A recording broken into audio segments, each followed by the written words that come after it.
বন্ধুরা, ঘাটালের বন্যাতে কি অবস্থা, চারিদিক কিরকম ভাবে জলে ভেসে গেছে শুধু তোমরা দেখো। চাতালের উপর দিয়ে কিভাবে জল যাচ্ছে, মানুষ পারাপার বন্ধ হয়ে গেছে। মানে জাস্ট বলার মতো কোনো ভাষা নেই। নদীর বাঁধ ভেঙে কি অবস্থা, চারিদিকে জল আর জল। হেঁটে হেঁটে ব্রিজের উপর দিয়ে পারাপার করা যাচ্ছে, কিন্তু গাড়ি ঘোড়া চলতে পারছে না। জলের রাস্তা দেখেছো কিভাবে এখানে কিন্তু মাছ ধরতে খুব সুবিধে, সকলে খুব মজা নিচ্ছে। মানুষগুলো খুব অবস্থা খারাপ, মানে এতটাই জল বেড়ে গেছে নদীর বাঁধ ভেঙে যে ব্রিজের উপর দিয়ে জল ঘুম করে বয়ে চলেছে, বিভৎস জল যাচ্ছে চারিদিকে। মানে নদীর উপর থেকে যে নোংরাগুলো বয়ে আসছে ওগুলো জমে যাচ্ছে, মানুষজন পরিষ্কার করে দিচ্ছে জলটা যাতে পশুগুলি বেরিয়ে যেতে পারে। কিন্তু হলে কী হবে, যে হারে জলের মানে গতি, যে হারে চাপ,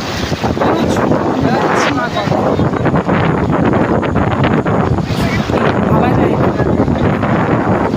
পুরো ব্রিজের উপর দিয়ে জল যাচ্ছে, মানুষজন যাতায়াত করতে পারছে না, খুবই অসুবিধা।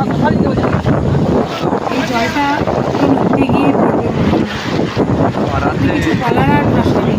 কী বলবো বলো, তোমরা শুধু দেখো বন্যা প্লাবিত এলাকাগুলোর যে কী অবস্থা চলছে, ভাষায় প্রকাশ করা যাবে না। হঠাৎ করে নদীর বাঁধটা ভেঙে গেল, কদিন ধরে কন্টিনিউ নিম্নচাপ চলছিল, তারপর আবার শোনা যাচ্ছে আবার নিম্নচাপ আসছে, মানে আবার হয়তো বিপদের আশঙ্কা আরও প্রচুর রয়েছে, আরও বিপদ হতে পারে।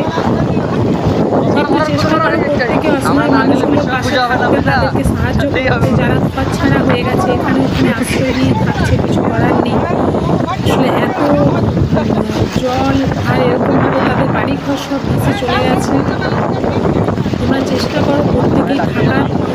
আমি আমার প্রত্যেকটা ভিডিওতে মানুষের যে কত কী ক্ষতি হচ্ছে সেই জিনিসগুলোই দিয়ে থাকি, তাই এটা তোমাদেরকে দিলাম। তোমরা শুধু দেখো কীভাবে জলটা যাচ্ছে আর কীভাবে কিছু বলার, আমি কী যে তোমাদেরকে বলবো এই ব্যাপারে কিছু বলতে পারছি না।